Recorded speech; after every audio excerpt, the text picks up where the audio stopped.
you in a good mood today? It depends. We're gonna make sure we don't make it any worse. I mean, well, you know, it's fall. I love the fall. It's important that the council be in a good mood. Well, there are no snacks. So. Well, good afternoon, ladies and gentlemen. It's 3:03 in the afternoon of November 21st. My name is Sina Nejad. I have the honor of chairing the Planning and Zoning Commission in the city of Beaumont. Along with my fellow commissioners, I welcome you to our meeting. If you would, please make sure that you have your cell phones on silence. And we're going to get started. If you would, call the roll. Chairman Nejad. Here. Commissioner Beatty is absent. Commissioner Jabbar. Present. Commissioner Javid absent. Commissioner Linton. Present. Commissioner Macon is absent. Commissioner Noyola. Here. Commissioner Pate. Here. And Commissioner Karishi. Here. Thank you. Thank you, ma'am. You all have been mailed the minutes of the last meeting. If there are no comments, corrections, or deletion, I would entertain a motion to approve. Motion to approve the minutes. We have a motion to approve the minutes of the meeting of October 17, 2022, and we have a second. Is there a discussion? Second. No discussion? All in favor say aye. Aye. Any in opposition? The ayes have it. Thank you. Adina, good afternoon to you. We're going to get started with our first case, please.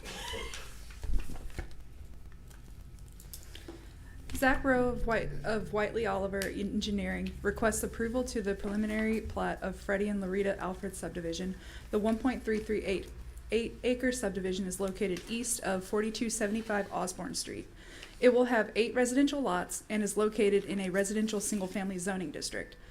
Alfred Street will have a 50-foot right-of-way with 40 feet of pavement in width, including a 50-foot radius for the cul-de-sac. Water and sewer will be provided by extensions of city utilities. Section 26.03.011 states utility easements and water and sewer facilities shall be provided by the subdivider in accordance with the standards and specifications for minimum water and sanitary sewer requirements. Engineering recommends reducing the storm sewer piping by adding a lateral pipe to connect inlets near the cul-de-sac and eliminate piping along lots 7 and 8.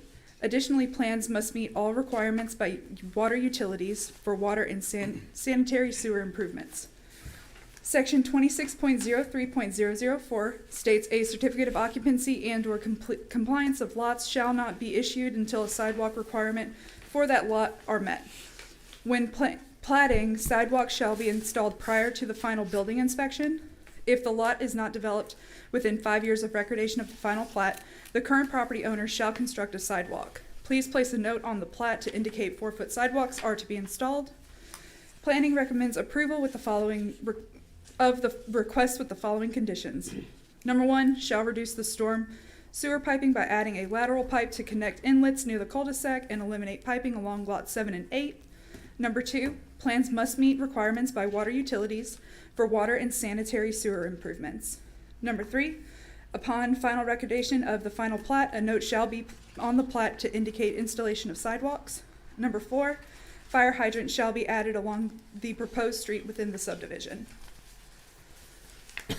On the slides, this is the subject property surrounded by residential single-family zoning district.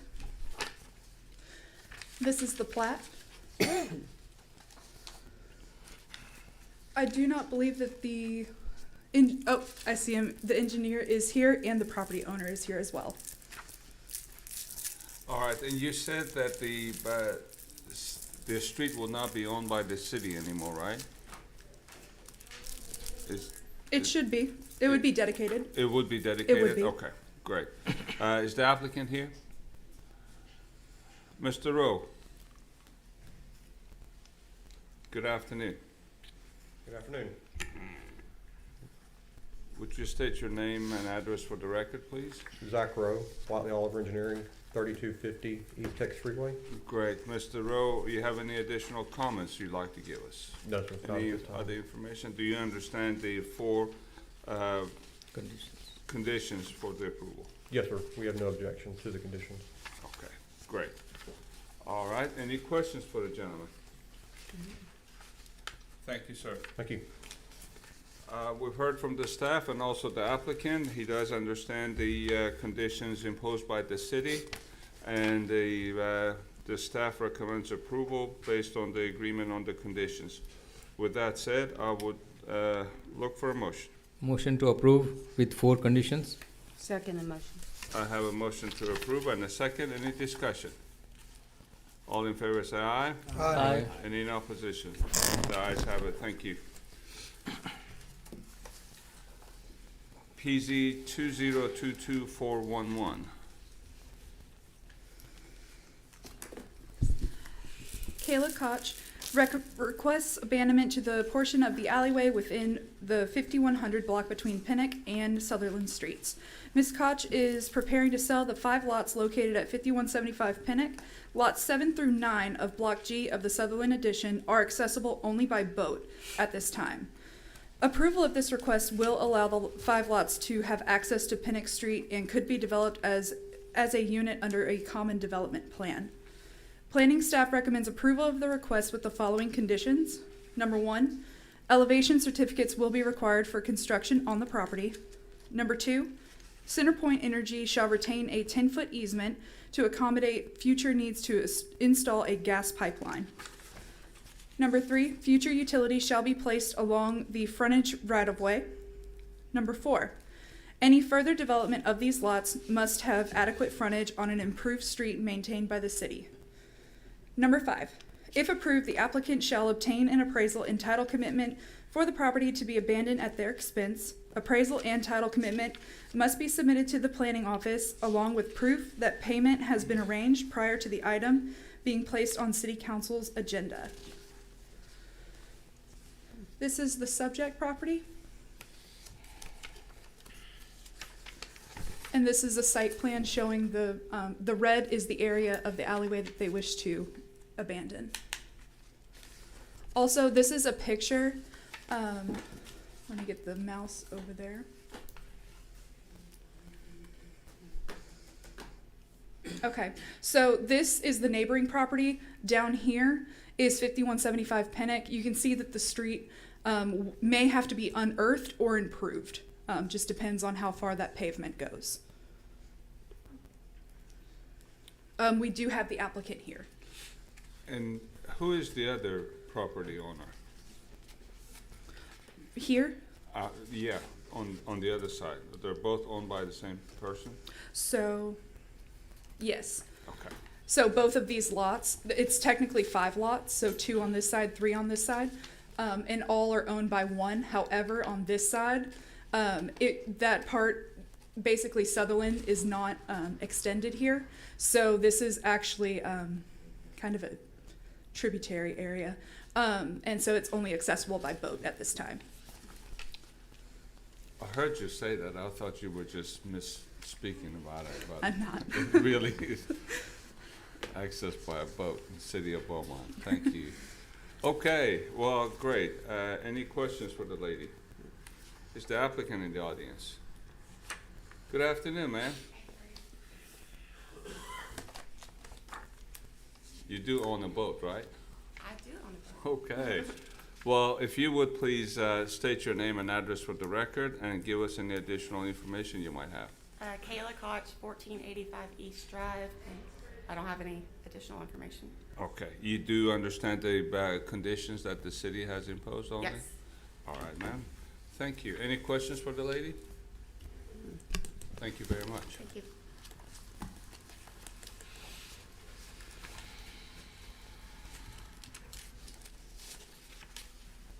Okay, this doesn't require public comments. Great, we've heard from the staff and also the applicant. She does understand the conditions. With that, I'll look for a motion. Motion to approve with the 5 conditions. Second. We have a motion and a second. Any discussion? All in favor say aye. Aye. Any in opposition? The ayes have it. Thank you. PZ 2022418.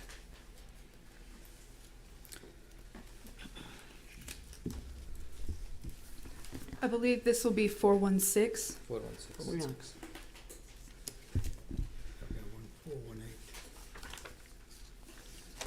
Do we have 1418 as well? Yeah. We there is. do, I believe it's in the joint hearing. The joint public hearing, so the next one is 416. We're still in the regular meeting. Okay.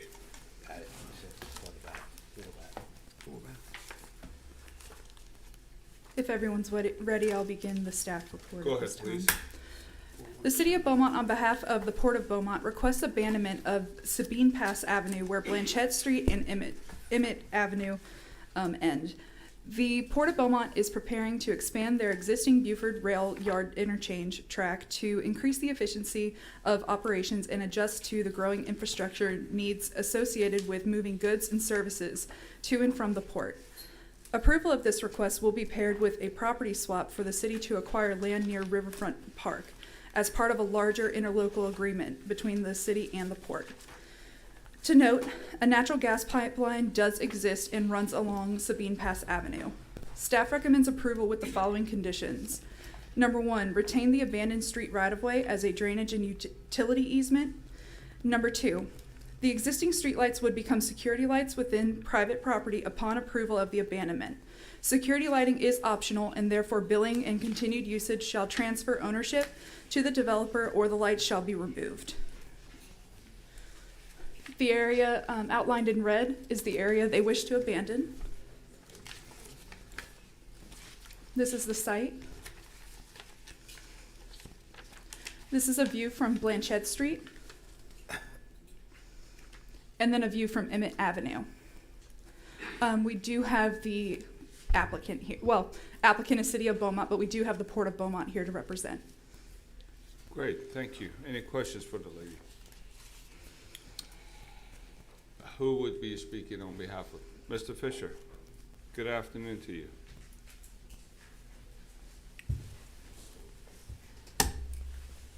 Good afternoon, Chairman, Commission. As city staff laid out, this is abandonment of Sabine Pass section of street. If you'd be kind Oh, enough I'm to state your sorry. name Yes. and address for the record. Chris Fisher. There might be one No, person in the that- whole city that doesn't know you. We That's wanna quite make all sure right, they- my bad. Chris Fisher, Port of Beaumont, Port Director and Chief Executive Officer, 1225 Main Street, Beaumont, Texas, 77701. Thank you, Mr. Fisher. Go ahead, please. Yes, as was laid out, this is a part of this, the Sabine Pass Avenue that we need to expand our rail tracks for interchanging rail cars inside the Port of Beaumont. Several years ago, we relocated the interchange tracks that was behind the city hall, and we brought them into the port. It actually has taken a lot of rail traffic outside the city and brought that into the port. There's additional track that we need and that we would like to add. If we can get this street abandoned, it will allow us to do that. This is also part of a larger interlocal agreement that we were working with the city of Beaumont on for the exchange of property, including the riverfront property, park property that the port owns that used to have our interchange track on. So we understand there is some additional easement work to work out, and we've also contacted CenterPoint about relocation of the gas line if required, based on our construction plans and everything. And the street lights, you understand it? Yes, sir. We're fine with the street light provisions. Perfect.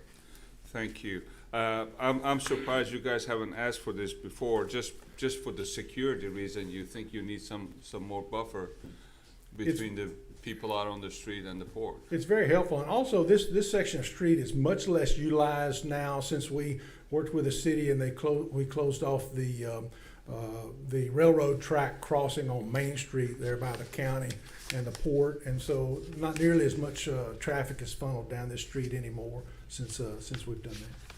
Great. Thank you, Mr. Fisher. Any questions for the gentleman? Thank you, sir. Thank Good y'all to very see much. you. Appreciate it. Good to see y'all. Thank you.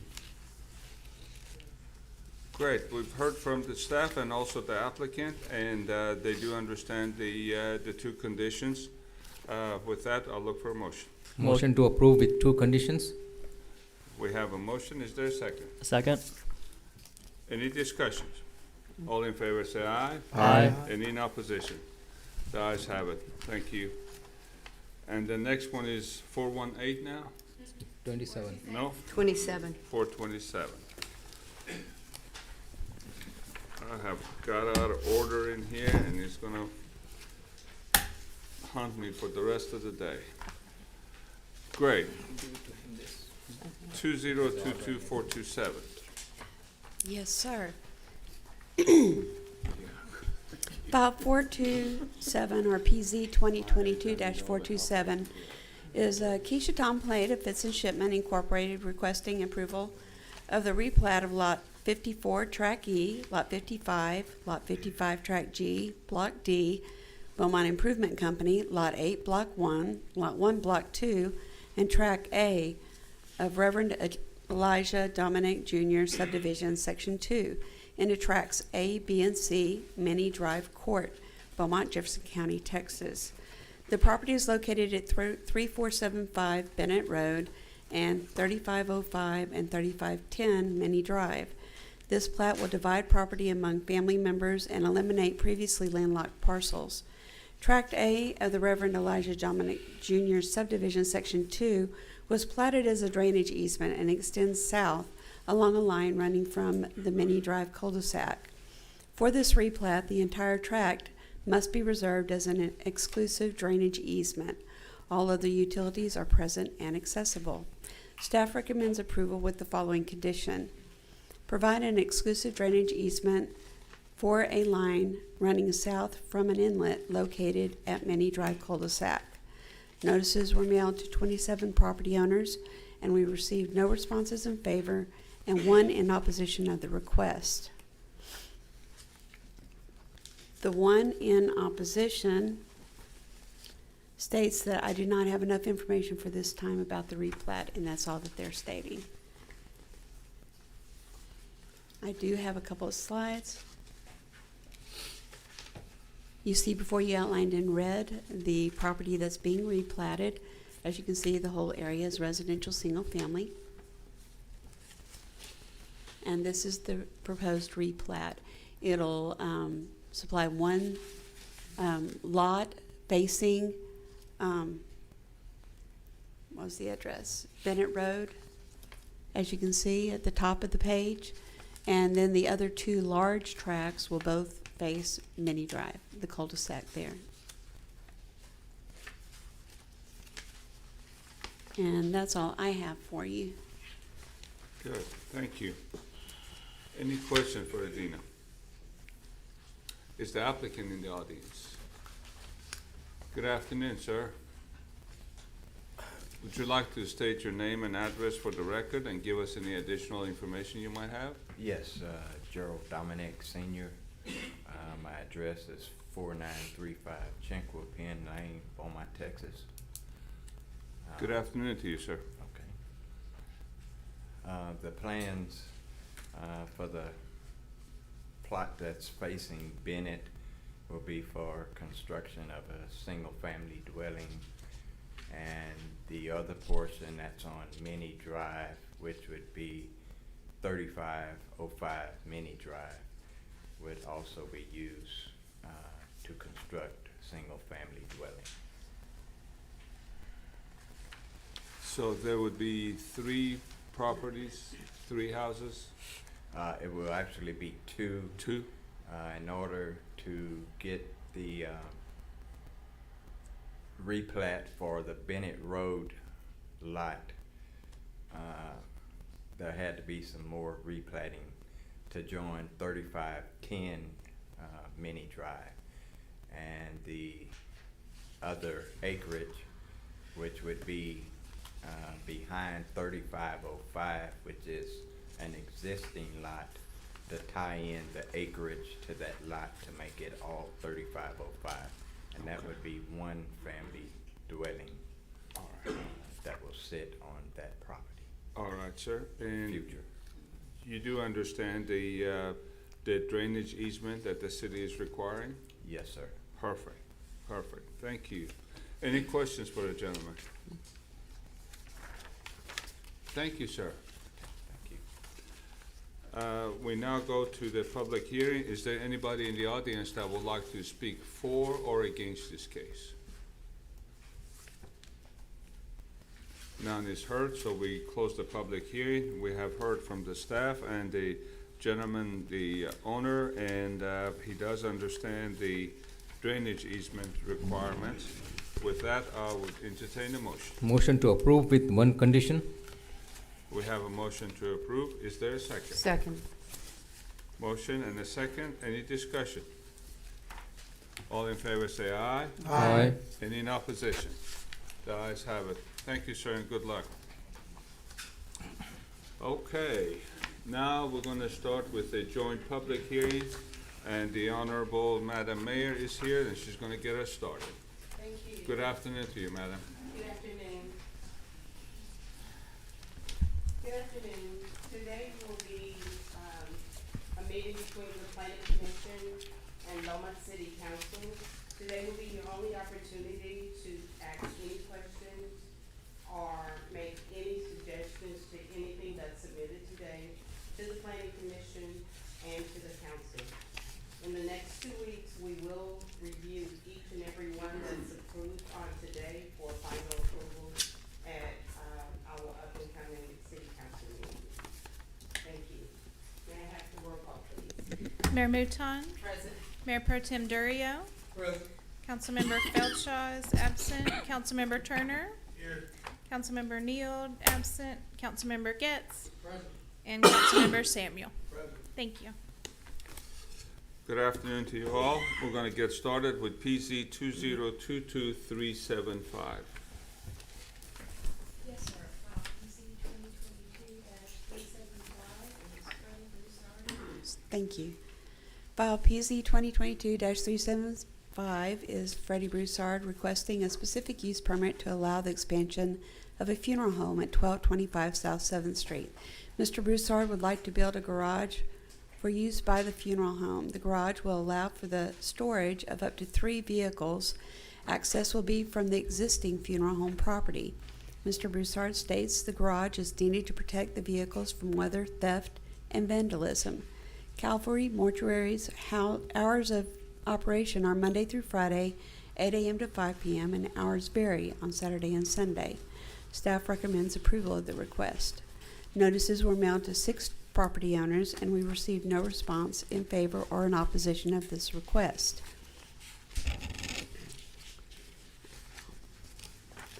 The property in question is outlined in red and is zoned GCMD, General Commercial Multiple Family Dwelling. Here's a closer view of the subject property. This was the site plan that was submitted. They're simply building a garage on the property. This is the lot where they plan to build the garage.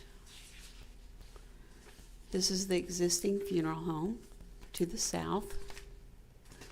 This is to the west. It's BISD property. And this is to the north. Do you have any questions for me? Yeah, can you go back to the second picture, please?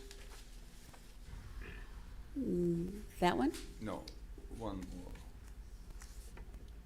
This one? There was one that shows kind of a ditch in there. This one? No. The one, is there a drainage ditch between the two properties? No, sir, not that I'm aware of. There's not a swell or anything, right? I don't Okay. think so. All right. Great. I don't have any other questions. Any questions from you guys? Good. Is the applicant in the audience? Good afternoon, sir. How are you? You look like you're really comfortable. I hate to make you to get up and come back this way. No problem. If you would state your name and address for the record, My please. name is Freddie Broussard, 1225 South 7th Street. What we're trying to do is enlarge the garage and also maybe some parking. That's just what we need to make sure our cars are protected, and that way they'll last a lot longer. All That's right, basically sir. all what we need. Thank you. Any questions for the gentleman? Thank you, sir. Thank you. Oh, the next one's withdrawn anyway, so I'll announce both of them. We now go to the public comments. Is there anybody in the audience that would like to speak for or against this case? None is heard, so we close the public hearing. We've heard from the staff and also the applicant, and the staff recommends approval. With that, look for a motion. Motion to approve. We have a motion to approve PZ 2022375. And is there a second? Second. All in favor say aye. Aye. Any in opposition? The ayes have it, thank you. PZ 2022377. File PZ 2022377 has been withdrawn. I also need to announce that file PZ 2022-436 on Cherokee Lane has been withdrawn as well. I'm sorry, can you repeat the second one that was withdrawn? PZ 2022-436, which is located on Cherokee Lane. Thank you. And 377's been withdrawn? Yes, sir. Great. Let's go to PZ 2022408. Dr. Michael Augustus requests a specific use permit to allow a funeral home to be located at 2455 South 4th Street. Dr. Augustus is the owner and licensed by the state of Texas as a funeral director and embalmer. Although this site will not have a crematory, they will outsource cremation services. He plans to employ 1 receptionist and 4 funeral attendants. Per the comprehensive plan of Beaumont, this property is considered to be located within a conservation and revitalization area. According to the plan, these are built-up areas where a significant portion of the area is experiencing influences such as incompatible land uses, dilapidated structures, a deteriorating or poor public infrastructure, and a decline in population and in the number of housing units and businesses. Immediate actions are needed to prevent continued deterioration and to reverse and repair those conditions. The proposed use appears to align with the comprehensive plan, as attracting business is vital to this area. Additionally, the location of the property is situated along a major arterial and collector street, which will support the traffic produced by this type of use. Staff recommends approval with the following conditions. Number 1, construction plans must meet all requirements by water utilities for water and sanitary sewer services, including any requirements of the city's backflow, pre-treatment, and/or fog program. Number 2, shall install perimeter landscaping to screen parking along Corley Avenue and South 4th Street and the residential properties to the east. Such shall be in compliance with section 28.04.006, subsection F of the landscaping and screening requirements. 21 property owner notices were sent out. We received 0 in favor and 1 in opposition. Opposition states to receive short notice that someone is planning to place a funeral home next to your property is sad and shocking news. There are 3 funeral homes within a mile of each other in this area. They feel the Planning and Zoning Committee should reject the request and show some balance, concern, and sensitivity for the citizens in this area of our city. This is the subject property. You can see that the subject itself is GCMD. To the east is a residential neighborhood. This is an aerial footage of the property. This is the site plan. This is the subject property. To the north, west and southwest. To the south, to the east, southeast, and I believe that we do have the applicant here. Any questions for the staff? How many were opposed? Sorry? How much opposition was there? 1. One.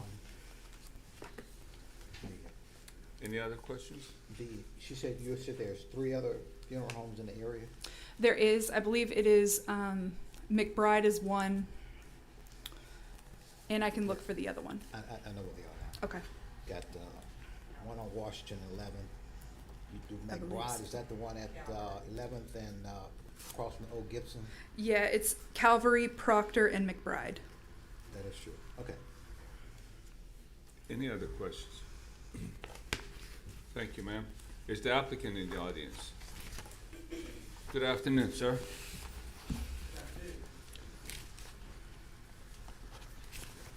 If you would state your name and address for the record and give us any additional information you might have. Yes, hi, I'm Dr. Michael Augustus. I am a physician as well as a licensed funeral director and embalmer. I have nothing else to add, just self-explanatory. All right. Could you state your address? I'm sorry. Address, sure, is 2902 Main Street in Lamarck, Texas. Great, and you don't have any other information. What did this building used to be, do you remember, or do you know? I believe it was a church. Okay, all right. Any questions for the gentleman? Thank you, sir. Thank you.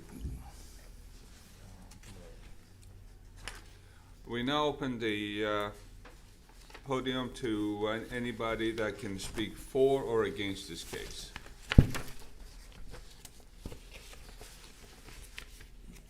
Good afternoon, sir. To the mayor, city council, and the planning commission. If you would state your name and address for the record. My name is please. Paul A. Brown. I live at 4370 Cartwright Street. Thank you. On the property next to the request to put a funeral home next door. It was a surprise to me and a shock that we would have a funeral home in that particular location, with actually 3 well-established funeral homes in our area, being Calvary, Proctor, and Community, and a new one on the corner of Blanchette and South 11th Street. And to wake up and get a notice that one is next door at 2455 is indeed shocking. When I own a business next door and own another house that adjoins this property, I couldn't quite see with all the locations in town why we had to have another funeral home in this particular location. Which is such a small space when there are several other properties in the area, on the outer area, where someone could obtain and put a funeral home. To me, it was a lack of concern, a lack of sensitivity to put a funeral home in that particular area. There's just no space. There's a lack of just space and some concern to put that kind of business right in here on Carter Street with houses right the next block over, and probably folks responded and didn't give it a lot of thought. But the others are well defined in the particular neighborhood, and I'm right next door. So I'm just trying to think, where you gonna park? Maybe 10 cars? That's all you got. And behind that is where we own a building, and next door, I want to be a good neighbor, but I can't have folks coming to park in my property to accommodate my neighbor. I'm not just against anybody owning business. I'm in business. I'm not going to business. I just think the location is certainly not the proper location for the growth of our community. Thank you. Thank you, Mr. Brown. Is there anybody else that would like to speak for or against this case?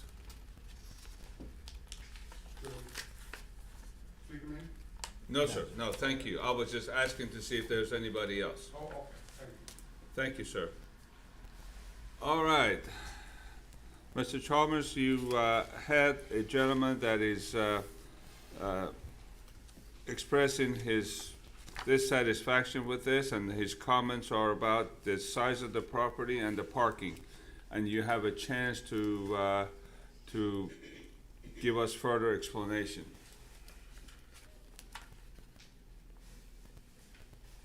Yep. Oh. Okay, in response to the gentleman's concern, there's plenty of parking at the location.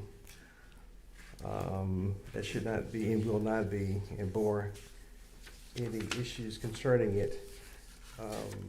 I have and you should have it as well, the proposed outlay to demonstrate such as well. 26. It shows 26 parking spots, right? Yes. And what happens if more cars shows up? If you need more parking, what do you do then? Say Well- 50 people shows up with 50 cars. Well, one thing that we will have police officers out there regulating. It's just plain and simple. If they can't get in, they just can't get in. But there's plenty of parking for that. And also, too, if as a funeral director, if I feel that the if the individual, just for example, is well known in the community, we won't have visitation there at the funeral home. Of course, we'll use another facility, and that's easily assessed. Basically, we can go to a church.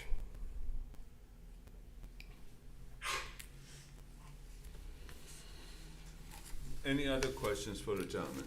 Doctor, how long have you been in the funeral business? 41 years, approximately 41 years. You're an expert at monitoring and working funerals, is that true? Yes, sir. And you don't see any problem with having a business in this area surrounded by residents? Oh, no, sir. Oh, definitely not. For 43 years, you've been able to successfully conduct funerals in residential areas. Yes, sir, for sure. In the 43 years that you've conducted funerals, have you had major chief complaints from residents about the way you do business in the area? I've not had not one complaint, and that's the truth. Thank you. Also have a question for you. Yes, sir. The, you said you've been in the funeral business for 43 years? Yes, sir. Is that here in Beaumont or somewhere else? It's in Lamarck. Lamarck. In Texas City. And Yes, it's, sir. so this is your first business here? Yes, sir. I guess you have assessed the market and you understand the other existing ones nearby you. Yes, yes, sir. Well, the main concern is the parking, and we do have 27. I think by the square foot of the building, that's probably appropriate. And then even at that, when you go for a permit, the city engineering would review this just the same at that time. So, any other questions for the gentleman?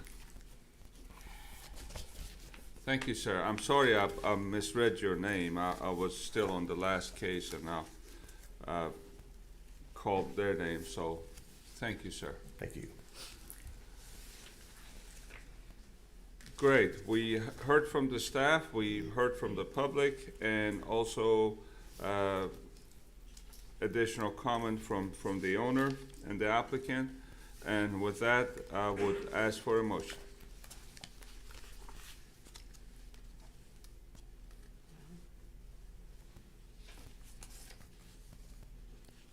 Anybody wants to make a motion? The case would fail due to the lack of motion. We'll go to PZ 2022417.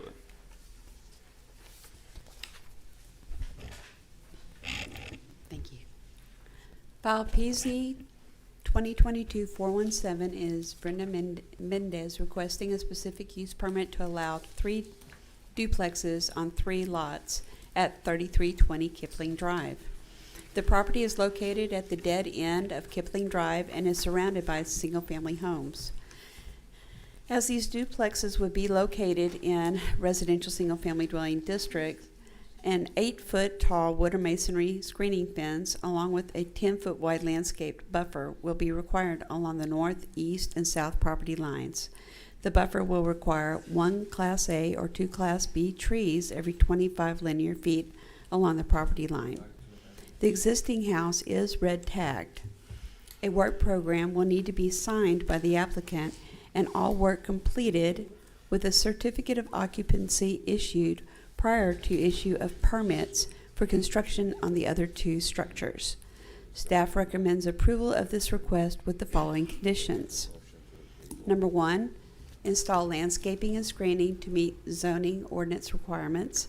And number 2, sign a work program and obtain a certificate of occupancy for the existing structure before permits may be issued for construction to begin on the other 2 structures. Notices were mailed to 30 property owners. We've received no response in favor and 2 in opposition of the request.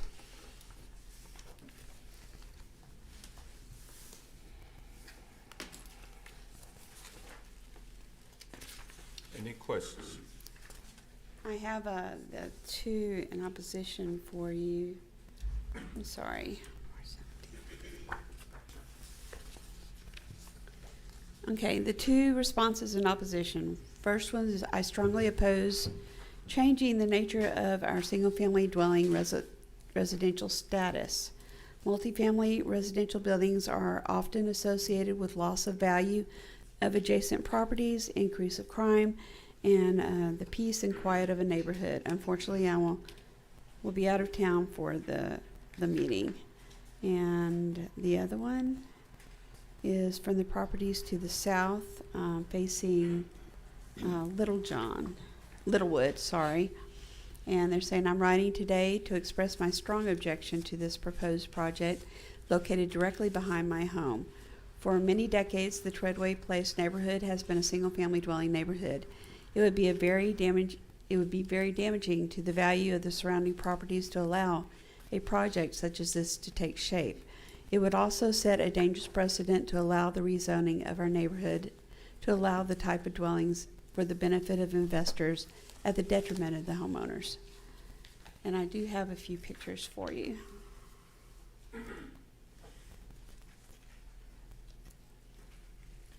The subject property is outlined in red. As you can see, it is in the middle of a large residential single-family area.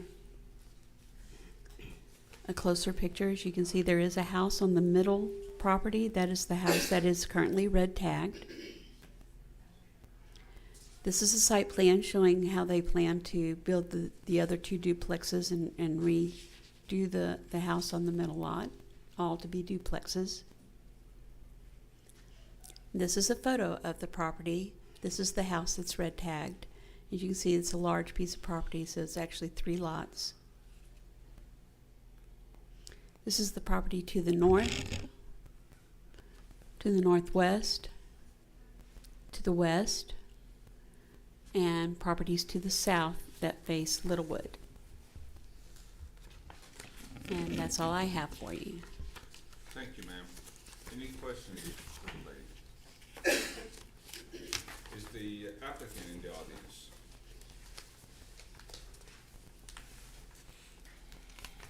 Good afternoon, ma'am. Good afternoon. If you would state your name and address for the record, please. Yeah, my name is Brenda Mendez. Address is 5730 Winden Way, Beaumont, Texas. All right, ma'am. Do you have any additional information that you would like to give us? No. Have you talked to the neighbors about this project any? No, we have not. I see that there's an existing house on the property and you're gonna turn it into a duplex. Yes. Do you know how you're gonna plan on doing that, being a single house right now? We would have to do some additions, but it wouldn't be a lot because the duplexes that we're planning on building are only about 900 square feet each. Okay, because the picture that you showed in here in your drawing, it shows all 3 being identical, and that house is not gonna be the same as these. It will, like I mentioned, we would just have to do some additions to that house. Okay. And you do understand you need more than this one drawing to go to the city for a Yes. permit, right? Yes. Do you understand the 2 conditions? Yes, I do. Landscaping and the, work program and getting the certificate of occupancy? Yes. Okay, all right, thank you. Thank you. Any questions for the lady? Yes. Was it mentioned that this property that existing is already red tagged? Yes. And have that been approved? Have you gone through the city about it already being red tagged and being able to do the changes you're asking? No, we haven't yet because we were waiting for this meeting. And if it wasn't approved, then we were just gonna rebuild the house. Okay. Any other questions? Thank you, ma'am. Thank you. It might be helpful for the commission to know that there is going to be a meeting before the council in December on red tag structures, so this might be on that list.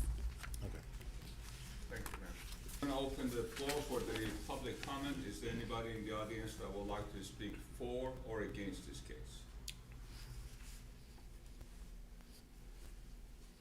None is heard, so we close the public hearing.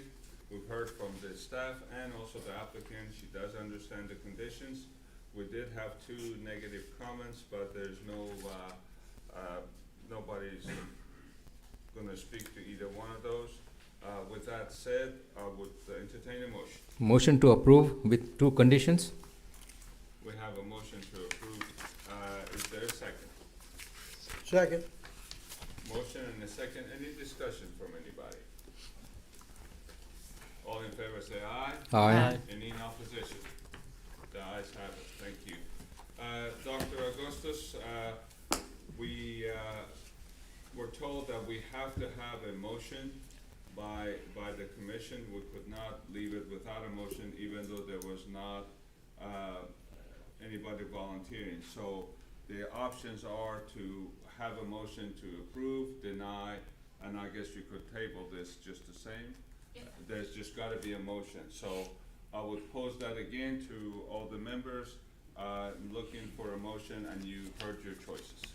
Just with one clarification, if it's gonna be tabled, it needs to be tabled for a reason, for either additional information from staff or for clarity, whatever, but it has to be tabled with the reason. Thank you, ma'am. Mayor, your money is being well spent.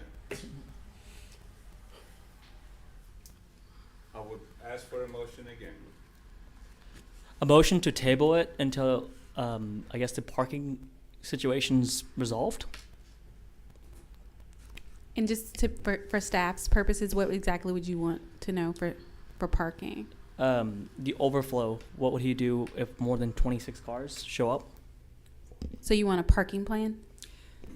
So what we can do is get a parking plan resubmitted. It may be the same. If it is, then they may need to get agreements with other lots that are adjacent to it.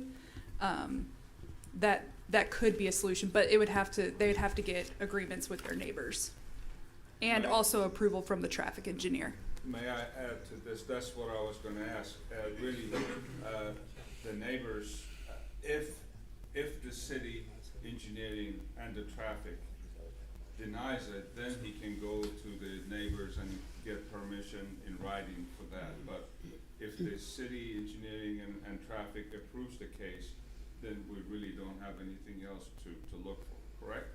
So the motion, if I may, needs to be modified to gain approval from the city traffic and engineering. So table,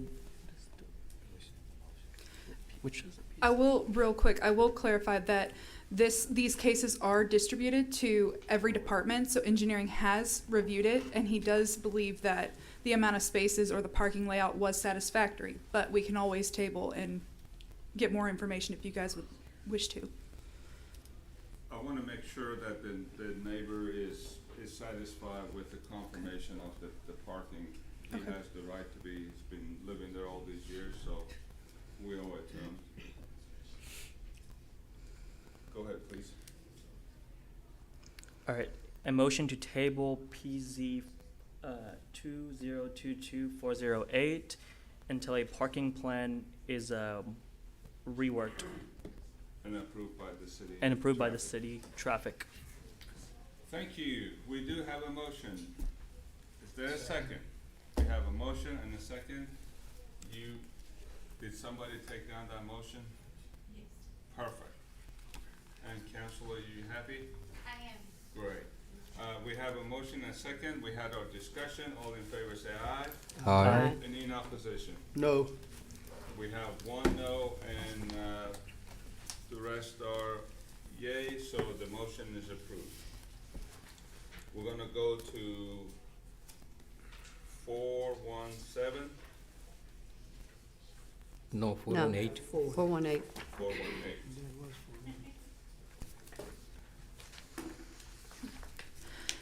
Saeed Lalani requests a specific use permit to a game room at 2770 College Street, Suite B. He intends to have 15 gaming machines with operational hours of Monday through Sunday from 12 p.m. to 10 p.m. Mr. Lalani intends to employ 2 individuals and 1 security guard if needed. It should be noted that gaming facilities that have 5 or fewer machines are considered to be an accessory in nature. when part of a primary use, and as such tend to result in fewer negative impacts on surrounding land uses. However, larger game rooms with many machines require careful consideration as to their location and compatibility with surrounding land uses. Some of these considerations include compatibility with other land uses, noise, and traffic, as well as safety considerations. As such, proximity to parks, schools, and residential should be carefully considered in the reviewing of gaming facilities. This property is immediately adjacent to residential single-family dwellings and within 1,500 feet of Baptist Hospital and Central Park. Staff recommends denial of this request. We sent out 21 property owner notices, and we received 1 in favor and 0 in opposition. The favor was from the property owner. This is the subject property zoning. This is an aerial view. Suite B is this metal building right here, so not the one that's up here, but the one that's closer or more to the north on the property. Site plan. This is the subject property. Again, it's going to be the metal building right here. This is to the north. This is the residential area. Further north, to the west, south, east. And I'm unsure if the applicant is here. He is. He's here. Any questions for that, for the staff? You said it's a metal building, that's a trailer house, is that, or is it a metal? Yes. Is it? Yes. Is it pre-manufactured? Yeah, okay. Question. Good, thank you. No questions Yes, for go the ahead. staff? Yeah, go ahead. Is this gonna be just a gaming room only? Yes, sir. Okay. 15 gaming machines. Great. Is there any other questions? Is the applicant here? Good afternoon. That's fine. Any of you can do it. As long as you state your name and address for us. His name is Sajid Lalani. His address is 2319 Avenue North, Netherlands, Texas. Fantastic. Do you have any additional information that you'd like to give us? No, No additional information? Do you own the property yet? no, he rented. You have not? Okay. Do you own any gaming facilities anywhere? No. Okay, this is your first venture doing Yeah, that, he just have another business. He have a liquor store at the Netherlands. Fantastic. Okay. Thank you very much. If you don't have any other information. Thank you. Thank you. I have a question. Yes, go Why ahead. did you make application in Netherlands to put the game room in Netherlands? No, actually, he find it out this property good for that, so that's why he thinking about that area. Thank you, folks. Thank you, sir. Okay, we now open the floor for public comments. Is there anybody in the audience that would like to speak for or against this case? Good afternoon, sir. Hello, I'm Tyler Wharton, property owner, 2467 Calder, my address. Been to this guy's liquor store, great presence. I check out all the tenants prior to, very clean. All those guys, all their businesses, I checked them out, very professional, very clean, was impressed.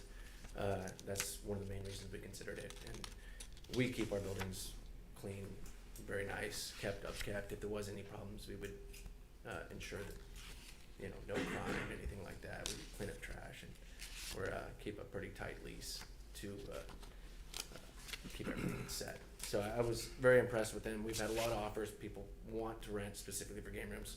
He's the only one we considered purely because of the entire crew is very professional, very clean. Great. Any questions for the gentleman? No? Yes, I have one Oh, question. okay. If you would, there's a question. Do you have any peer review studies in crime and criminology of how the crime rate goes up when there are game rooms of 15 machines and more? Well, we've rented quite a few game rooms over the years. We haven't had too much crime at them. We've rented them Lake Charles to Port Arthur to Vidor, some in Beaumont. We've had some crime in some. Those we shut down. Are you familiar with the peer review crime reports? No, but as an investment standpoint, we take it very seriously, and we have not had any crime at any of our. When we had one in Vidor that had an issue, we shut it down a week later. But as far as our current game rooms we've rented, which is not too many, we have not had any crime. And if there was, we would put a stop to it because it's not something we want to deal with. It's not worth the liability. If it becomes a liability, we have those clauses in our lease, and it will come to an end. Thank you. Question for you. How many rooms do you have in Beaumont already? We have an additional one right now. Just one? Yeah, on Stag. Okay. Thanks, sir. Is there anybody else that would like to speak for or against this case?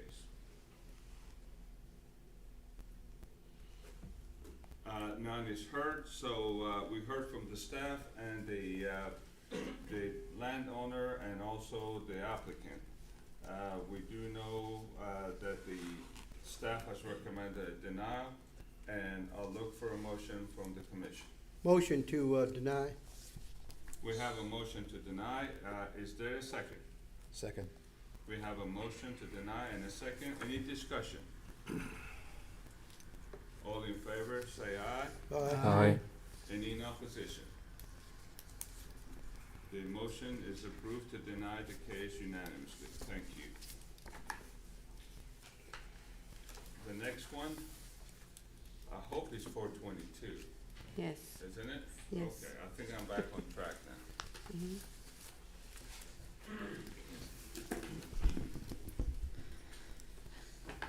Julian Davila requests a rezoning from RCRH to RCR and a specific use permit to allow a yoga studio at 1890 Broadway Street. Ms. Davila is the current owner of Love Yoga, which is an existing business on Calder Avenue. She is seeking a larger space within the same area to better serve the community and her existing clientele. The hours of operation will be from 8:30 a.m. to 7 p.m. Per our city's comprehensive plan, the property is considered to be located in a conservation revitalization area. These areas are known to have incompatible land uses, dilapidated structures, and decline in population, and needs immediate action to prevent continued deterioration. Love Yoga is a thriving business, and for it to be relocated to 1890 Broadway may bolster this area to attract future investments. The use of a yoga studio appears to be in line with the comprehensive plan of Beaumont. Staff recommends approval of this request. 17 property owner notices were sent out. We received 2 in favor and 0 in opposition. Favor stating, "We really look forward to having this establishment in our neighborhood." This is the zoning map. You can see that it abuts GCMD and then also RCR. I believe that there are some single-family homes on this side, and then this may be the Macon law firm. Aerial footage. This is the site plan. This is the subject property. To the north. To the west. Southwest. South, and east. We do have the applicant in the audience. Any questions? Thank you. Yes, ma'am. Good afternoon to you. Good afternoon. You do look like you're excited about this. I was here super early. Good afternoon. I'm Juliana Davila. I am the current, my address, 2481 Calder in Beaumont. And I'm the current owner of Love Yoga Studio in Beaumont that's been in business for 11 years. I've owned it for a little over 4 now. And I'm just looking to move locations so that I have some more space, a paved parking lot, which I don't currently have, and a little bit more space to offer more to my clients. Great. Any questions for the lady? How big the building is? How many square feet building is that? My current building is a little around 2,000, and the building I'm hoping to move to is around 4,000. Okay. And it does not show the parking spots on the drawing. How many parking? There are about 20 parking spots and one handicap spot. Okay. Oh, yeah. I see. counted them. Thank you. Any other questions for the ladies? Thank you, ma'am. Thank you. Any discounts for veterans or senior citizens? I do offer discounts for teachers, students, and veterans. Good for you. Yes. You didn't see the Please come attorney by. sitting there, did you? Okay. Only veterans and seniors now. Right? Teachers. Teachers, okay. We're gonna open the floor for public comments. Is there anybody in the audience that would like to speak for or against this case?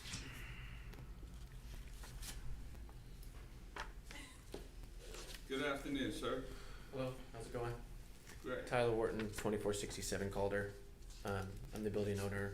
It's 2,900 square feet. She's a little off on her square footage. Makes the rental rate a little cheaper at 4,000, but 2,900 square foot. She's got a great following. My office is neighbor to hers. I got to know her quite a bit. Lot of great establishment. Huge, great following. A lot of wonderful people that go there.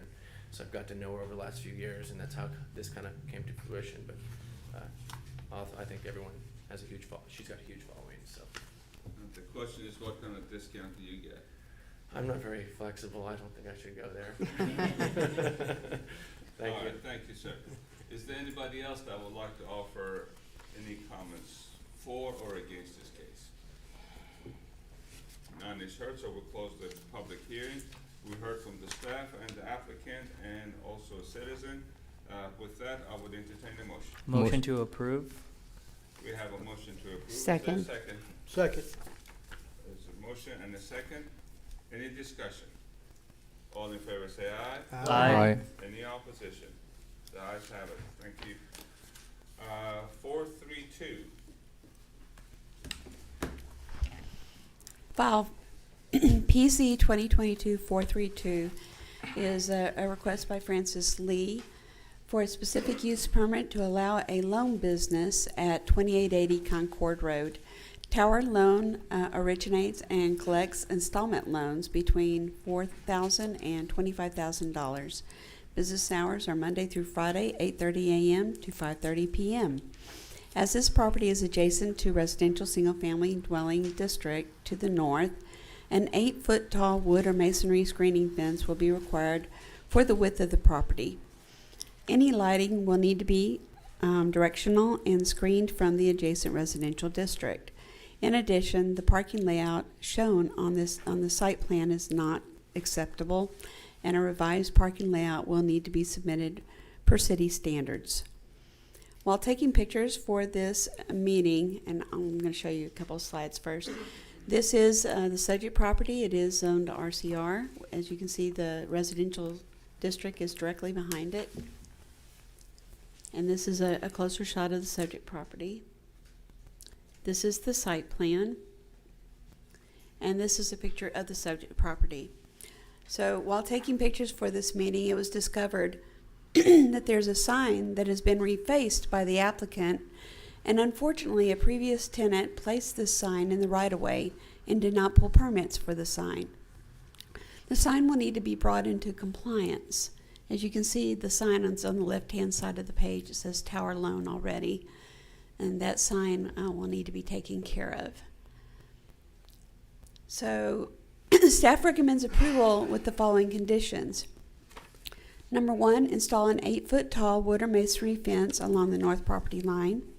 2, lighting must be directional and shielded from adjacent residential district.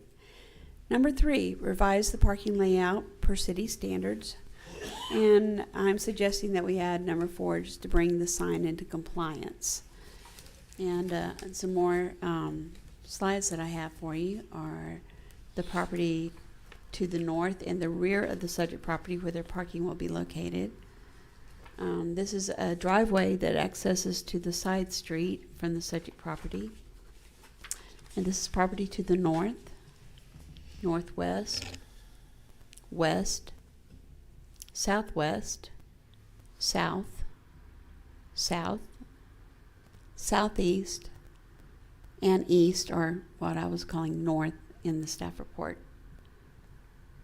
So we did mail notices to 35 property owners, and we received no responses in favor or in opposition of this request. Thank you, ma'am. Yes, sir. Any questions? I have one. Is it already operating? Is it open for business? They do not have a certificate of occupancy to be located I mean, I there. was just curious because of the signage that's already up. Right. But they don't even have a permit today. They don't have a Yeah. certificate of occupancy now. All right. Any other questions? Is the applicant in the audience?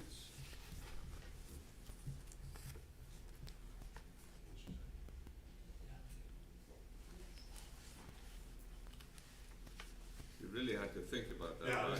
I couldn't hear what you said. Oh, I'm sorry. My bad. Well, good afternoon, Good sir. afternoon. If you would state your name and address for the record. David Morgan with Tower Loan. My address is 37F Thomas Road, DeVille, Louisiana, 71328. Mr. Morgan, do you have any additional information that you'd like to give us? I think her question was, well, no, we are not operating.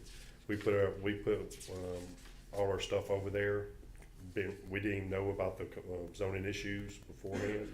We was fixing to apply for the occupation license when we were informed. The sign put up after the fact that we found out afterwards. So we kind of put the sign up first. We already applied for everything, then we found out the zoning issues. And then it was already up, so we're gonna have to take that down and move it. But we have no objection to the four changes.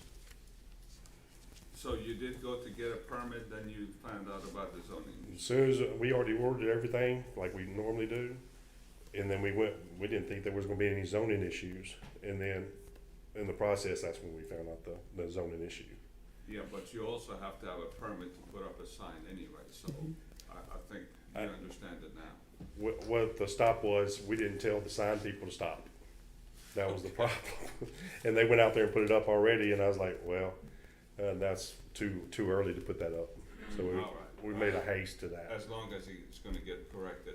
Yes. And you also, the pictures show a lot of gravel or deteriorated rock parking, and you are, on your picture in here, you're showing that you're gonna have concrete, right? Well, the parking there's a gravel pit, so to speak, but all the parking spots are concrete. There's a gravel, it's kind of gravel, and then there you go. That middle part's not gonna be parking. The ones to the right is the parking spots. The ones to the right? Yes, sir. Okay. And the ones to the right are gonna be where, Athena? Which part? Can you show that to me on the floor plan, on the? There we go. The concrete slab that he's talking about is located right there. And we're moving the handicap that's up front to the rear. Okay. So can you go back to that picture? So how are you gonna get from that parking to the building? The building, I'm assuming, is to the left or is on this side? It's on to the left. Okay. That looks like it's all deteriorated and gone. All right, well, the guys with the engineering and the permit office, they'll be visiting with you on that. Any questions for the gentleman? One question. Yes, Is this sir. gonna be like a call center? Or is it gonna be staff there taking calls? No staff. We're a loan company where we have staff in the office. We make loan decisions in the office, and they collect their accounts. Okay. Yes, sir. But it's not a call center where you're just taking stuff and sending it to them in the mail or anything like that. We have staff in our office. We'll have probably 2 to 3 people in the office. Any It other won't be 20 people in there. Okay. Any other questions for the gentleman? Thank you, sir. Thank you, sir. Thank you. Is there anybody in the audience that would like to speak for or against this case? No one's volunteering, so we're gonna close the public hearing. We've heard from the staff and also the applicant, and he does understand the 3 conditions plus 1 that was added for the sign to be removed, relocated, and or modified. And the applicant does understand that. With that said, I would entertain the motion. Motion to approve with 3 conditions. Added one more, 4 conditions. We have a motion to approve. Is there a second? Second. We have a motion and a second. Any discussion from anybody? All in favor say aye. Aye. Aye. Any in opposition? The ayes have it. Thank you. Let's go to 434.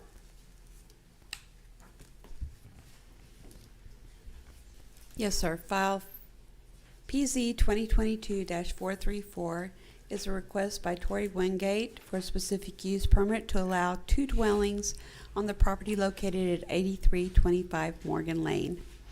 In 2013, a permit was pulled to allow an accessory garage addition for the property. When inspectors arrived at the property, it was discovered that much more than a garage had been added. An entire house had been constructed without permits. As the property is located in residential single-family zoning, only 1 dwelling is permitted by right on each lot that meets city standards. A stop work order was issued. No power was released to the structure, and no certificate of completion was issued. In 2018, it was discovered that additions were being constructed, again with no permits. A second stop work order was issued.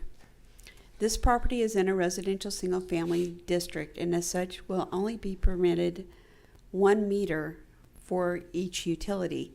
All utilities for the second structure must extend from the existing house. And I'm going to show you a few pictures that might kind of show you how the progression went on this property. The subject property is outlined in red. This is an aerial photo showing the property as it is pretty much right now. This is a pretty current, or at least there hasn't been a lot of change since this aerial photograph. This is their site plan that they've submitted for the 2 structures on the property. Okay, this is back whenever the garage accessory structure permit was pulled, and this is the structure that was built. And but the structure did include it was a house. It was a complete house with a kitchen and a bathroom, and everything needed to be a freestanding residential structure. Then I think this was after Harvey, when we were looking around the city for flooded properties. It was either Harvey or Imelda. I can't remember which right now. But we came across this aerial photograph. And there were obviously adding on to the structure. So this is when we sent out the inspectors the second time and found that, yes, they were adding on to the structure with no permits. So since then, the property has sat with no permits and no inspections, and it's just sat there. So this is the house now as it sits. This is the second structure that they built, the one that was originally just going to be a garage. This is the subject property. This is the main house, the first house that was on the property. This is the property to the east, to the north and east, to the north, and to the west. Inside the structure, and I meant to include a photo, it's all just it's just stubbed out. It's just wood. There's no sheetrock. You can just walk through the walls and everything. It's been stripped down. It's gutted. It's a gutted structure is what it is at this time. So staff recommends approval of this request with the following conditions. First, all utilities for the second structure must extend from the existing structure. And number 2, all structure must meet all building and fire codes and receive a certificate of occupancy. Notices were mailed to 9 property owners.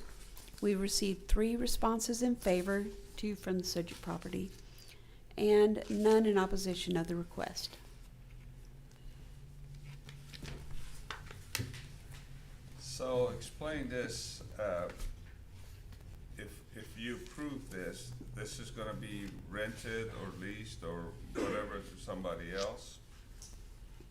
Or because it's a single family residence, right?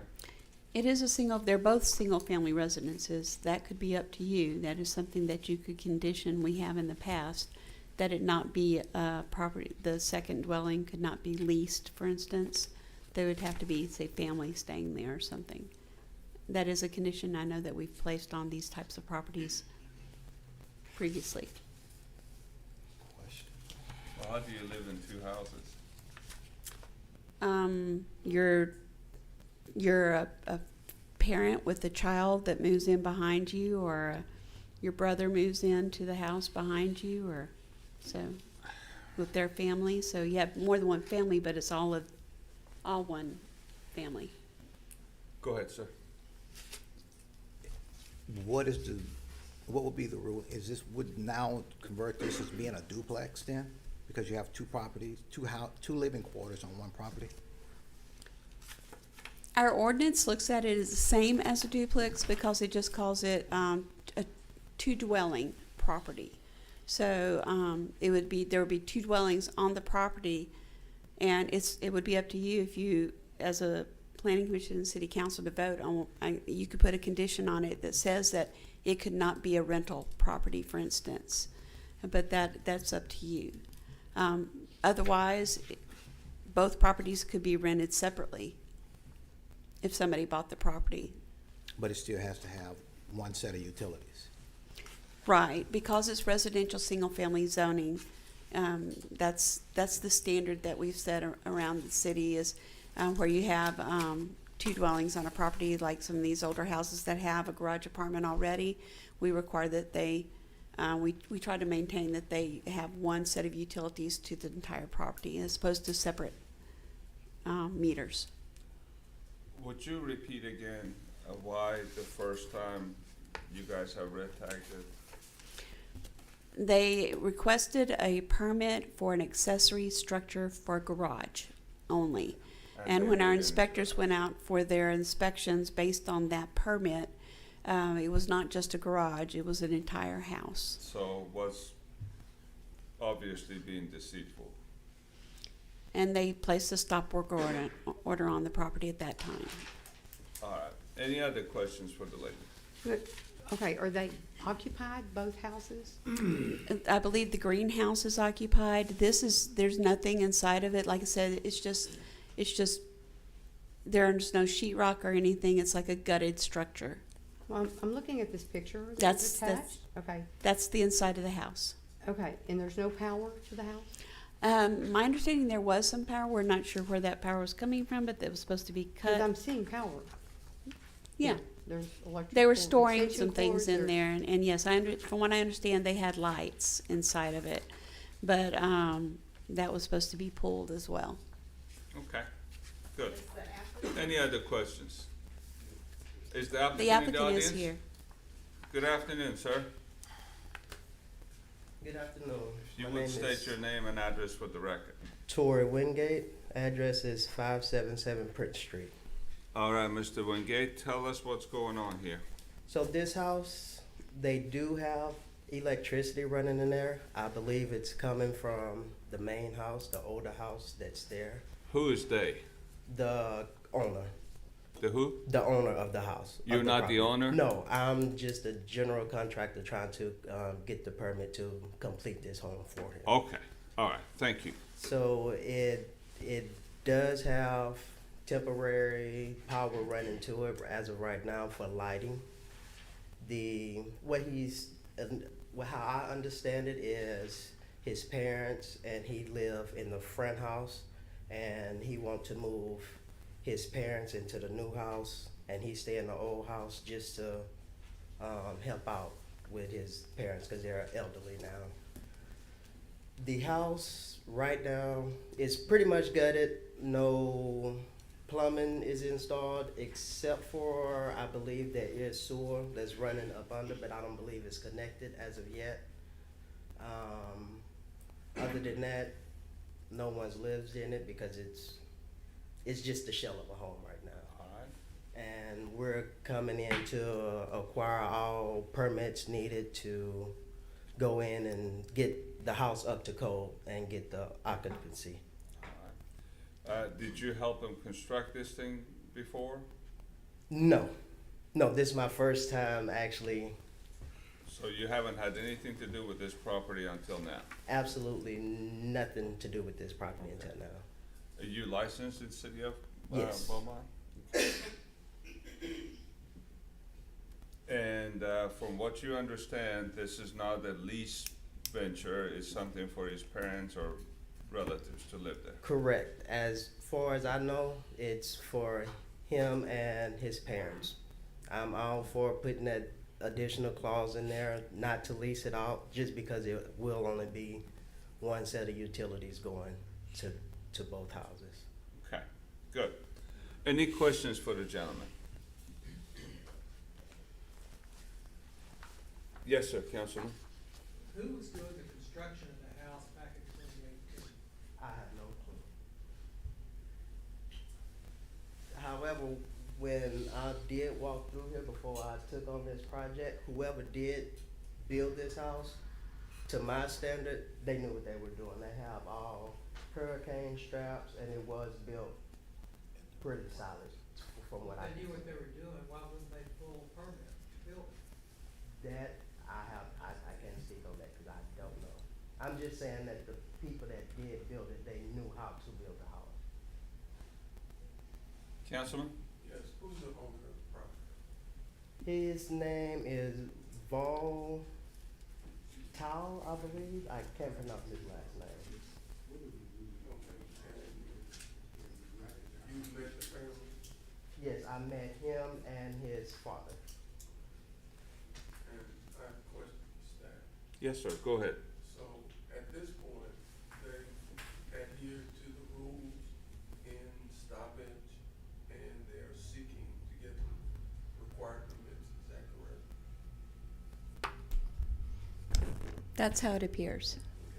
And that is somewhat like it's treated as if it's an in-laws residence, is that what we used to call them? Right, a mother-in-law's quarters or something like that we used to call these. So that would not be something new, that would be adhering to the rules that have been previously in place. And if a person did not know that, and there's issues or stoppage, then they can become compliant by just following the rules. And have they done that thus far? They're doing that now, we hope. They haven't followed the rules, but this is the only option they have remaining for them. Yes. Any other questions or comments? Did you sign the contract with them? Do you have the contract to do the construction? I'm only going to do that if I can get approved for this special use contract. Once I get approved for this special use contract, then it will be a contract for construction. And I did line out the different phases of construction for this project. Councilor, is there not a fine for building stuff without a permit? I think your permit fee goes up by a certain percentage, from what I understand. I'll let Demi answer that one, 'cause they deal with that more often than I do. Sure. So it wouldn't be placed necessarily on you, but if it's come back where if they apply for, well, if they go and do a project and then they're caught with a stop work order and it's going to be the same GC on the project, typically that GC would have to pay double for their permit fees. So just to be clear, it would only apply if it was the same GC that applied for the permit. So what the staff will have to do is go back and see who pulled the permit for the garage structure. And if the two are the same, which this gentleman, Wingate, indicated that he was not a participant, so it wouldn't apply to him. But moving forward, if he took on the project and he did, let's just say he did the sewer plumbing work without pulling the sewer permit or water permit, whatever. We have so many permits. Then, and they found out, then his next permit pool or his permit pool for that subsequent project would be double the fee. So the liability is on the GC, not the owner. It's on, yes, sir, the GC is required to pull the permit, so. Thank you, ma'am. Any other questions for the gentleman? Thank you, sir. Thank you. You didn't know you were gonna walk into this one, did you? Dealing with it, I kind of feel like it was gonna be something. Is there anybody in the audience that would like to speak for or against this case? None is heard, so we close the public hearing. We heard from the staff, we heard from the assigned contractor, and the option that we have is, since it's been in a residential zone for single family, the option would be for this property to be not a rental property with only a single utility point. So with that said, I would entertain a motion. Motion to approve with two conditions. And not to be rental property. Second. We have a motion with the two conditions and also a stipulation that the property will not be leased, rented, or assigned to anybody else other than the family with a single point of utilities. Is that okay, Mr. Javid? Yes. Perfect. We have a motion and a second. Any discussion? All in favor say aye. Aye. Any in opposition? The ayes have it. You are gonna go get a permit, right? Yes. Good. 435.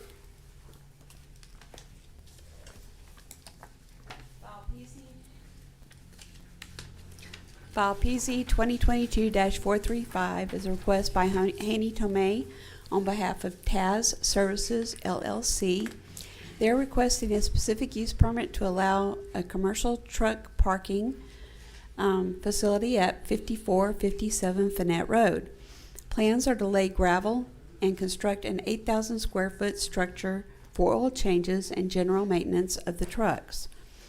As this property is located adjacent to a residential single-family district, an 8-foot tall wood or masonry screening fence, along with a 10-foot wide landscape buffer, must be installed and maintained along the east property line.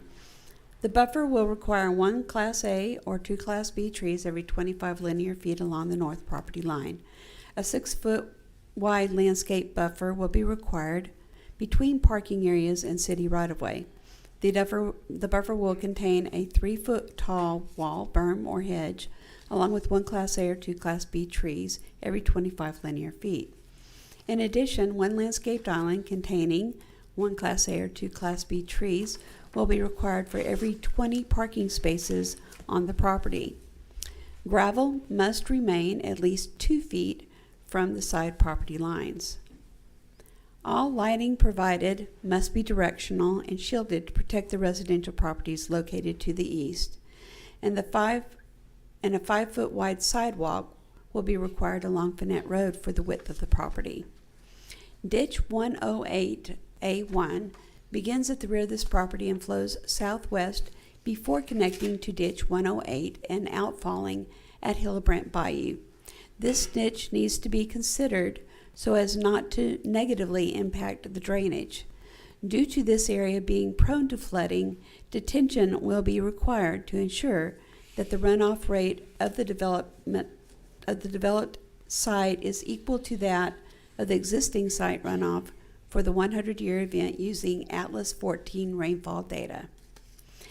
I'd also like to add that since this building is over 3,000 square feet, irrigation of all landscaping will be required. Staff recommends approval of the request with the following conditions. Number 1, install landscaping, screening, and irrigation to meet zoning ordinance requirements. So I've added irrigation into that one. Number 2, gravel must remain 2 feet from side property lines. 3, install a 5-foot wide sidewalk for the width of the property along Finette Road. Number 4, all lighting must be directional and shielded from properties to the east. Number 5, provide on-site detention. And number 6, construction plans must meet all requirements by water utilities for water, sanitary, sewer improvements, including any requirements of the city's backflow pretreatment and/or FOG program. Notices were mailed to 12 property owners, and we received no responses in favor or in opposition of the request. The subject property, again, is outlined in red. You can see it's in commercial zoning all along Finette Road there, but it does back up to that residential neighborhood there to the east. This is a closer view of the subject property as it was a few years ago. This is their proposed site plan. So they're putting all their parking at the rear of the property at this time. That is their plan. This is a recent photo of the subject property when I was out taking pictures last week.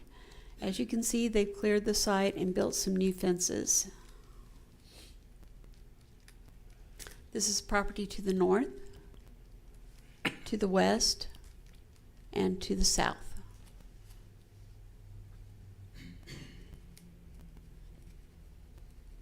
And that is all I have for you. Any questions for the lady? How wide the driveway is?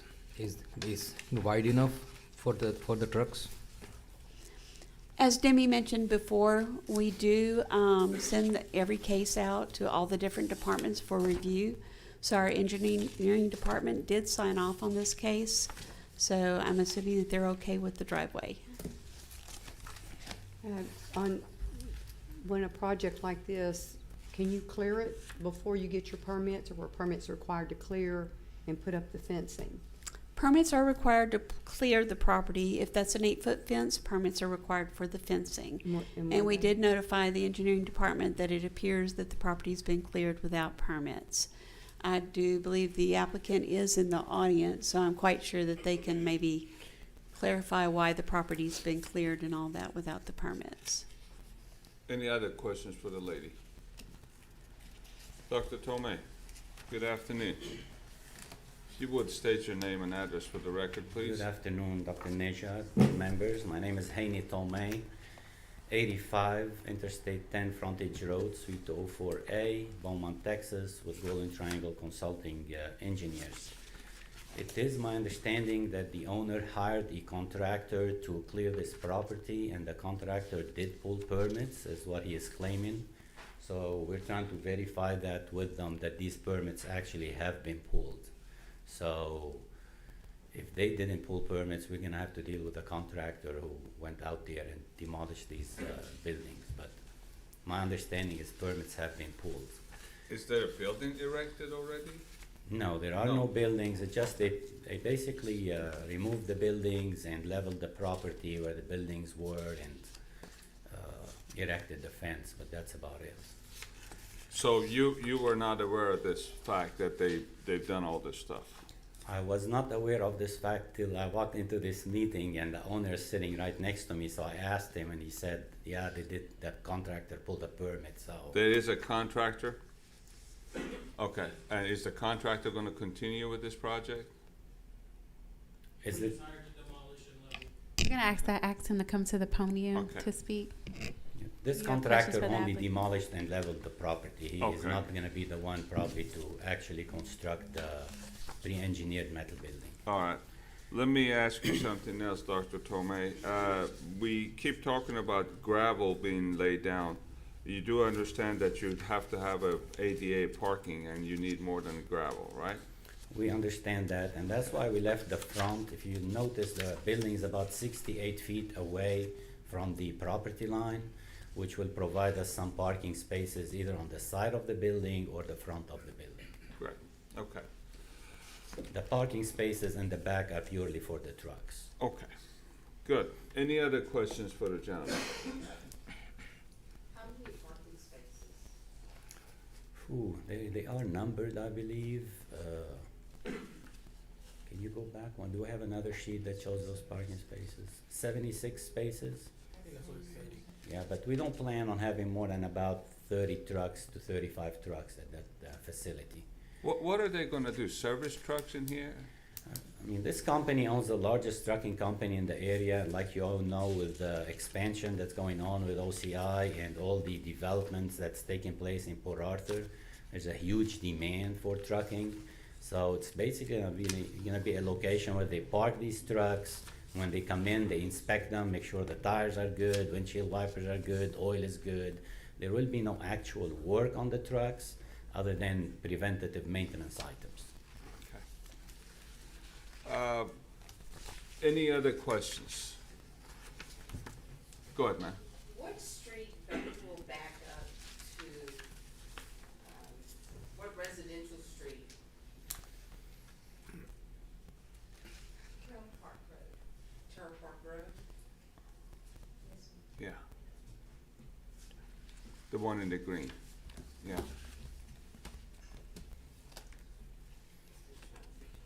Can you go back to the site plan? It's between Finette and Terrell, so they abut each other.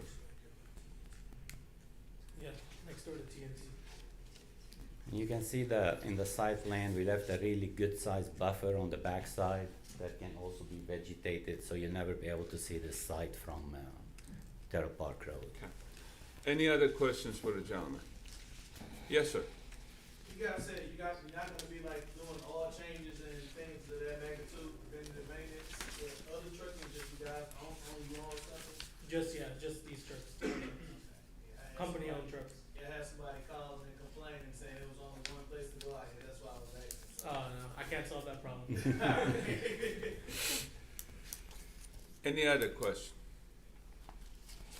All right, Dr. Tomei, and now you, sir, state your name and address for the record for me, please.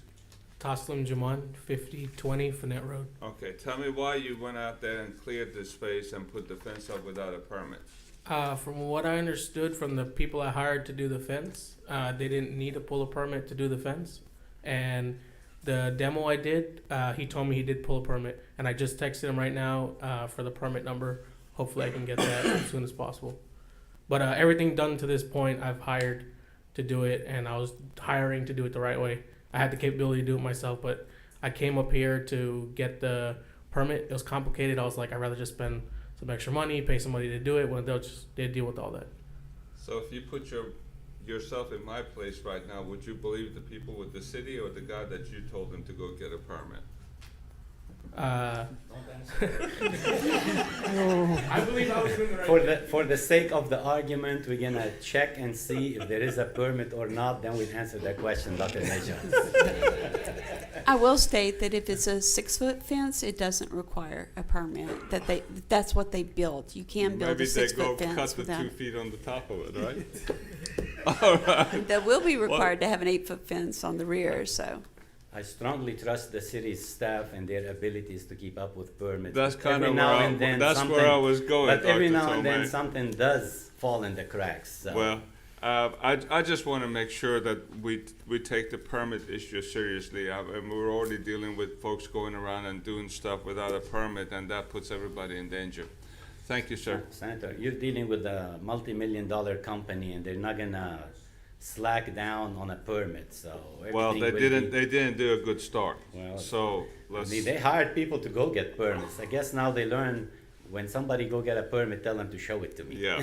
All right. Thank you, sir. Thank you. Is there anybody in the audience that would like to speak for or against this case? Anybody? We close the public hearing. We heard from the applicant and his contractor. We kind of resolved the issue of no permit. They're going to check onto it. If not, then they're going to be dealing with the city and the fines that's required for that. There are 6 conditions, and the engineer acknowledges that they will need concrete parking for the ADA requirement. With that, I would entertain a motion. Motion to approve with 6 conditions. We have a motion to approve with the 6 conditions presented. 6 plus the handicap parking. Yeah, with 7 with the ADA Right. requirement. With that said, Second. we have a motion and a second. Any discussion? All in favor say aye. Aye. Any in opposition? The ayes have it. Thank you. Thank you guys for all the explanation. We go to 436. Been Oh, that's withdrawn. pulled out, so we're gonna go to 440.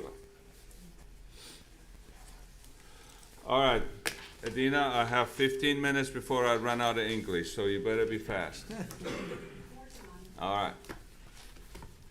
Okay, it's file PZ 2022-440 is Danny Hurick requesting a rezoning of the property at 2040 North Dallin Road from residential multifamily dwelling highest density to GCMD 2, general commercial multiple family dwelling 2, with a specific use permit to allow a veterinary clinic and a kennel.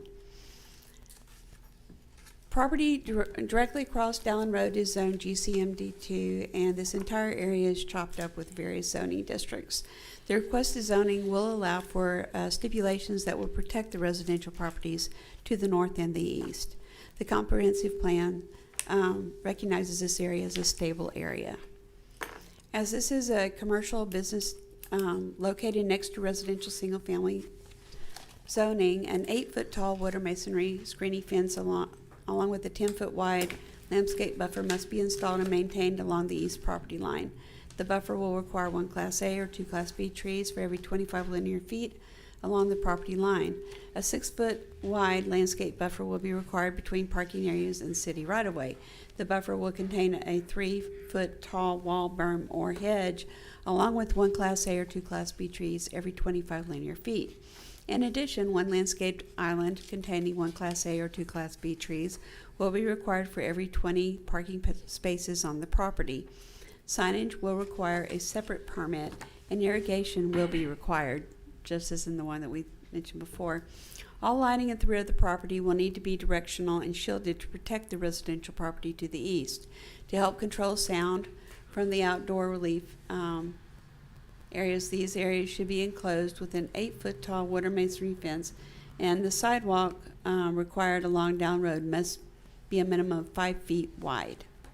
In addition, detention will be needed to ensure that the proposed runoff of the development site is equal to that of the pre-developed runoff rate for the 100-year event using Atlas 4 rainfall data.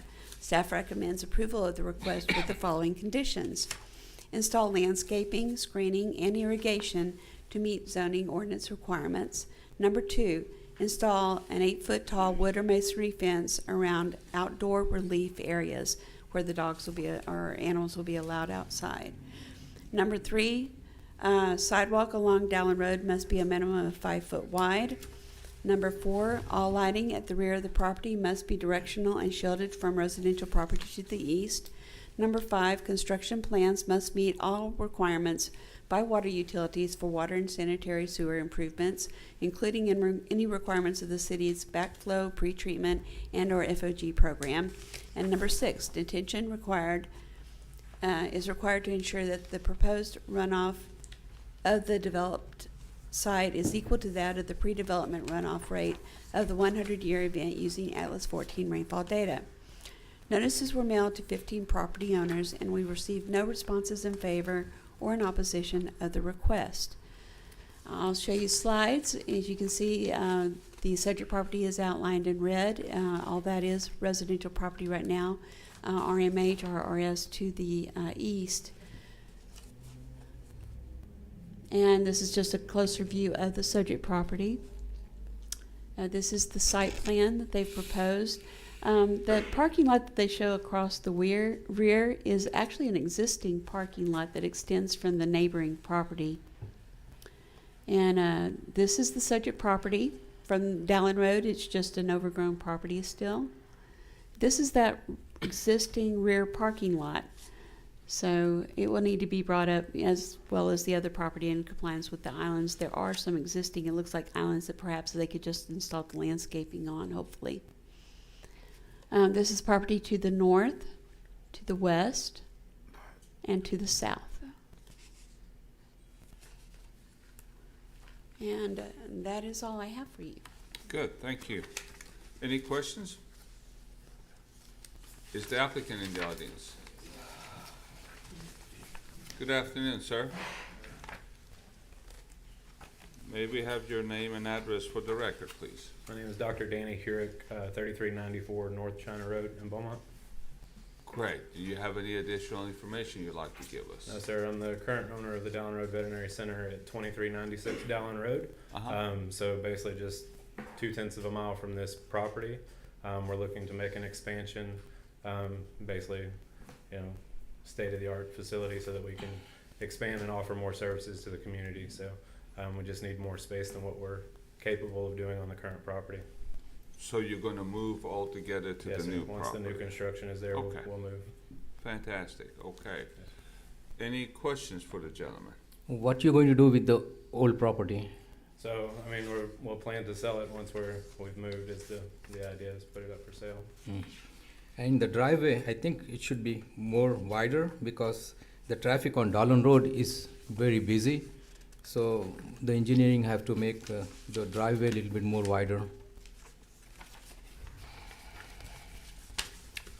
Any other questions? Thank you, sir. Thank you. And the gentleman will want to make this real short so you get back to your seat. Sure, no problem. Good afternoon to you, sir. Good afternoon. Sal Longo Architecture Studio, 1001 West Pinhook Road, Lafayette, Louisiana. I'm the architect for the project. I did have a question. We don't have a problem with the 6 stipulations. The 10-foot buffer that's on that east side, that existing parking lot was there. I believe we have 10 feet of green space. Can they go from the property line outward? So the question is, can it go at the fence at the property line and then come out 10 feet? Right, that would be the 10-foot buffer. That would count, And if right? it's existing, then they may just need to add trees to that buffer. Okay, that's the only question I have. Well, I gotta congratulate you. With all these cases, you're the only one with the real site plan. The rest of them, I don't know what they were thinking, but anyway. So, any questions for the gentleman? Thank you, sir. Thank you. I hope you get your foot fixed.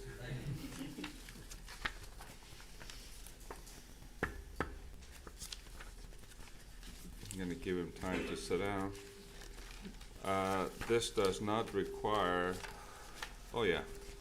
Is there anybody in the audience that would like to speak for or against this case? None is heard, so we close the public hearing. We heard from the staff, the applicant, and also the architect. We have 6 conditions by the staff, and I would entertain a motion. Mr. Chair, motion to approve with the 6 conditions. A second. We have a motion to approve and a second. Is there any discussion? All in favor say aye. Aye. Any in opposition? The ayes have it. Good luck, folks. Thank you very much. This is gonna be great.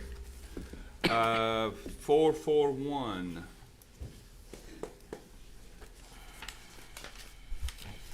File PZ 2022-441 is a request by Gerardo Cifuentes for a specific use permit to allow a duplex at 867 Ewing Street. As this duplex would be located in residential single-family zoning, an 8-foot tall wood or masonry screening fence along with a 10-foot wide landscape buffer must be installed and maintained along the west and south property lines. The buffer will require 1 Class A or 2 Class B trees every 25 linear feet along the property line. In addition, the existing sidewalk must be maintained. Staff recommends approval of the request with the following condition. Number 1, conditions. 1, install landscaping and screening to meet zoning ordinance requirements, and 2, construction plans must meet all requirements by water utilities for water and sanitary sewer improvements, including any requirements of the city's backflow pretreatment and or FOG program. Notices were mailed to 29 property owners. We've received no responses in favor or in opposition of this request. As you can see, it's a one lot that's located in a residential single-family neighborhood. A closer shot of the subject property. This is the site plan.